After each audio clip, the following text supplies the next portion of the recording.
प्रेम आसान नहीं है। 1,07,825 शब्द हिंदी शब्दकोश में है, जो विश्व के सभी भाषाओं में सबसे ज्यादा शब्दकोश आपके हिंदी में है, जिनके पालन पोषण में आप सभी लोग यहाँ पर बैठे इस कड़कड़ाती ठंड में, ठंड किसी को लग नहीं रही है। निश्चित ही आपकी त्याग और तपस्या है। इतना बड़ा शब्दकोश होने के पश्चात इसमें केवल एक शब्द पूरे ब्रह्मांड में आपको मिलेगा, प्रेम, जिसकी परिभाषा नहीं है, बाकी सारे शब्दों की परिभाषा आपको मिल जाएगी। और आज बड़े बड़े नगरों महानगरों में जाइए, आप भी महानगर में ही बैठे हैं, हम भी महानगर से आते हैं, अयोध्या आपके बगल में है।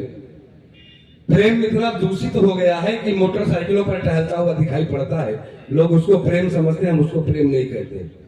प्रेम तो एक त्याग है, प्रेम एक तपस्या है, प्रेम एक साधना है, आसान नहीं है, बड़ा परिश्रम करना पड़ता है, बड़ी परीक्षाएं देनी पड़ती है और पास होना पड़ता है। मेरे ख्याल से ये जो परीक्षाएं आप लोग देते हैं, कोई IAS बनता, कोई IPS, इन सभी परीक्षाओं से बड़ा प्रेम की परीक्षा होती है, उसको पास करना कठिन होता है। तो मैं 4 पंक्तियां पढ़ता हूं, सुनिएगा।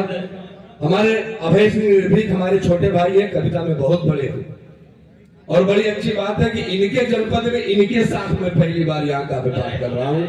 ये हमारे लिए बहुत बड़े गौरव की बात है। अब मैं क्या कहूँ आपसे, ये कमी हमसे नहीं है, आपसे। आपकी कोई कमी नहीं, आपने तो अपने जनपद में इनके साथ सैकड़ों कवि सम्मेलन किया। अब चूंकि इनका एक पैर लखनऊ में रहता है, एक पैर यहाँ अम्बेडकर नगर में रहता है, हालांकि ये 2 नाव की सवारी यही कर सकते हैं, हम नहीं कर पाते। आइए बात प्रेम की कर रहे थे, 4 पंक्तियां पढ़ता हूँ। माननीय नेताजी, मैं आपके पास तक पहुंचे और आपके हाथ खुले, अगर चौथी पंक्ति आपके पास पहुंच जाए, लगे कि इस छोटे से रचनाकार ने कोई बड़ी बात कहने पर सलीके से सफलता पाई हो, तो मुझे एहसास करा देना और यहीं से इस कवि सम्मेलन को कवि सम्मेलन बना दीजिएगा। इन बड़े रचनाकारों की अगवानी में मैं खड़ा किया गया हूँ, और शुरुआत अगर अच्छी हो जाएगी तो निश्चित ही अंत तक जो है बहुत अच्छा कार्यक्रम चलेगा। पंक्तियां पढ़कर सुनिएगा कि प्रेम से डुबोया गया फूल गर्म पानी में, तो पराग को सुगंधित इत्र बनना पड़ा। बहुत अच्छे, बहुत अच्छे। पराग एक औषधीय दवाई है, जीवन देती है, इत्र लगाया और उड़ गया, लेकिन प्रेम के वशीभूत होकर वो पराग अपने अस्तित्व को समाप्त करता है, इत्र बनता। पंक्तियां निवेदित करता सुनिएगा कि प्रेम से डुबोया गया फूल गर्म पानी में, तो पराग को सुगंधित इत्र बनना पड़ा। मोर ध्वज ने किया था प्रेम सुत से तो आरा, पीठ पे चला प्राणी विचित्र बनना पड़ा। मीराबाई जी ने किया प्रेम जब मोहन से, तो जहर को सुधा पवित्र बनना पड़ा, तो गरल को सुधा पवित्र बनना पड़ा। और किया प्रेम शेखर सुभाष ने मां भारती से, वीर बलिदानी का चरित्र बनना पड़ा। बहुत बढ़िया, बहुत अच्छे, बहुत अच्छे, जिंदाबाद। थोड़ा और खुल जाइए तो गर्मी आ जाए, आनंद आ जाएगा। 4 पंक्तियां और पढ़ता हूँ। अच्छा, पीछे मैं पढ़ देता हूँ, पीछे कुछ नौजवान बच्चे बैठे।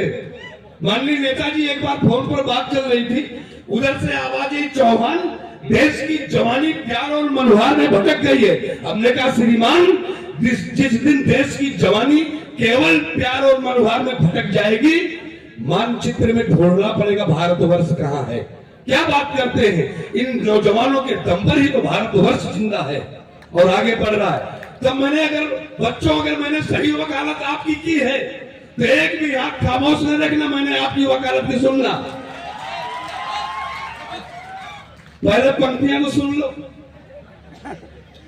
कि दिखते हैं तिरछे नयन जब नायिका के, अंतस को पावन कहानी सूझ जाती है। कि दिखते हैं तिरछे नयन जब नायिका के, अंतस को पावन कहानी सूझ जाती है। और झनकार मन की मधुर मनुहार से, वो पल भर में ही तो जुबानी बूझ जाती है। किंतु जब कानों में चुनौती भरी ललकार, सीमा पर क्रूर शत्रुओं की गूंज जाती है, सीमा पर क्रूर शत्रुओं की गूंज जाती है, तब प्रेम मातृभूमि के प्रति उमड़ते ही आंख बंद करके जवानी छूट जाती है। आंख बंद करके जवानी छूट जाती है। तो 4 पंक्तियां अच्छा और पढ़ देता हूं। 4 पंक्तियां वो कविता में पढ़ूंगा, लेकिन 4 पंक्ति और पढ़ दो। अभी सभी लोग खुले नहीं है, मैं अपने आप को आपके लायक बना रहा हूं। मैं ये कहीं नहीं कह सकता कि आपको लायक बना रहा हूं, आपको है ही, अभी हम ही थोड़े से नालायक हैं। इसलिए मैं अपने आप को लायक बनाने का प्रयास कर रहा हूं। 4 पंक्तियां पढ़ता हूं और चुनौती देता हूं तुम्हें, जरा अपने माननीय नेताजी से सीखना कितना त्याग और तपस्या करना पड़ता है इतना बड़ा सब बनाने के लिए। तो मैं 4 पंक्तियां पढ़ता, सुनिएगा। दही को पिलोर के निकाल पाए घृत नहीं, तो बताओ फिर वो मछली किस काम की। ये दही को पिलोर के निकाल पाए घृत नहीं, तो बताओ फिर वो मछली किस काम की। प्यास कोई झरना बुझा सके न लेस मात्र, तो बताओ नीर की रवानी किस काम की। सार कोई निकले न यदि अंत में कथा के, तो बताओ फिर वो कहानी किस काम की। तो बताओ फिर वो कहानी किस काम की। और देश के किसी भी काम में आ सके न यदि आप, तो बताओ फिर जिंदगानी किस काम की। तो बताओ फिर, अभी आनंद आया नहीं? ये वार्ड नंबर 1 कभी खामोश है। मैं 4 पंक्तियां पढ़ता हूं। माननीय नेताजी, कारगिल का युद्ध चल रहा था, दोनों तरफ से बमों की बरसात हो रही थी। एक बेटा आपके देश का ऐसा था जो एक हाथ में मौजर, दूसरे हाथ में तिरंगा, मौजर आग उगल रही थी। तब तक एक गोली उसके बाएं कंधे को छेद के निकल जाती है, लेकिन वो रुका नहीं। मां भारती की जय बोला, आगे बढ़ा। 4-6 दुश्मन खड़े थे, उनको भून दिया। तब तक 10-12 गोलियां उसके शरीर को बेच जाती है, फिर भी नहीं गिरा। 4 शत्रु और बचे तो उनको भी मौत के घाट उतार दिया। तत्पश्चात मां भारती की गोद में चिर निद्रा में सो गया। भाग्य देखिए, वो तिरंगा झंडा गिरा तो दूर नहीं गिरा, ऐसा गिरा कि उसके शरीर पर लिपट गया। वो नाम होता कैप्टन मनोज पांडे।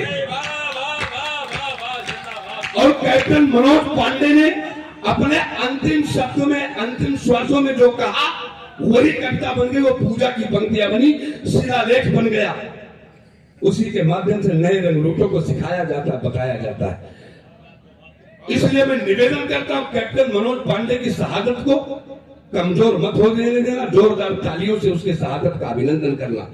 कैप्टन मनोज पांडे ने क्या कहा, मैं पंक्तियां पढ़ता, सुनिएगा। कि बैरियों का झुंड देख रण बाकुरे हमारे, युद्ध के प्रवाह में नवीन धार डालेंगे।